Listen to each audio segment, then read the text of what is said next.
Wesh les frères, j'espère que vous allez bien les gars. En tout cas, moi ça va nickel les gars. Aujourd'hui, une nouvelle vidéo, c'est pas des lol. C'est pas des lol les gars, aujourd'hui. Vidéo spéciale. Est-ce que le Maroc peut gagner la Coupe d'Afrique? Est-ce que le Maroc peut soulever la deuxième... Est-ce qu'on peut avoir la deuxième étoile sur le maillot en fait? C'est ça que je vous pose. C'est ça la question donc je vous pose. Bref les gars, je réponds à toutes ces questions dans cette vidéo. Donc vraiment restez jusqu'à la fin les frères. Voilà. On va voir aujourd'hui si les Moroccan guys, t'as vu l'accent, tu connais ensemble. Est-ce que les Marocains, les frères, pourront gagner la CAN cette année? Donc moi, personnellement, quand les Marocains vont tous dire oui, c'est logique, mais aujourd'hui, on va aller dans les profondeurs. On va voir quand on va tomber en quart, quand on pourrait tomber en demi, quand on pourrait tomber en finale. Donc voilà, les frères. Déjà, il y a deux favorites contre qui on va jouer là, on ne sait pas lequel. Il y a soit la Côte d'Ivoire, soit l'Égypte, qui est très compliqué à battre. On l'a vu, hein. Il n'y a pas d'excuse, les frères, hein. On l'a vu, hein. L'Égypte de Mohamed Salah, juste Mohamed Salah, t'as peur? La vérité, hein. Et qu'ils ont déjà été en finale de la CAN 2017, je pense, oui. Et c'est pas juste ça, hein. C'est pas juste ça, les frères. Il y a aussi la Côte d'Ivoire, la tête de ma mère. Soit entendre contre l'un ou l'autre.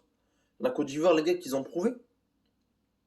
En mettant 3-1 à l'Algérie, mais deux buts refusés. Donc, si les deux buts n'étaient pas refusés, ce serait peut-être 5-1 contre l'Algérie. Et l'Algérie, ils ont été inférieurs à eux dans le jeu, etc. Je suis pas là pour dénigrer les Algériens, c'est mes frères algériens, on est ensemble. Mais, juste pour prouver qu'ils ont battu une ancienne championne d'Afrique, en fait. Ils viennent de battre une ancienne championne d'Afrique. Donc, c'est chaud. C'est chaud, tu vois. Donc, la Côte d'Ivoire qui font très peur. Parce que les dernières années qu'on a joué contre la Côte d'Ivoire, on a gagné. Mais on gagnait de peu.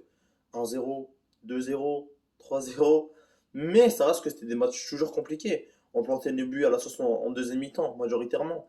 Donc voilà. On va voir ce que ça va donner dans les prochains matchs. On va voir si le Maroc, le Maroc va tout défoncer. On espère voir le Maroc allant en demi-finale. Parce que les gars, réfléchissez. Si on va en demi, c'est historique. C'est historique. Parce que faut qu'on gagne la CAN, les gars.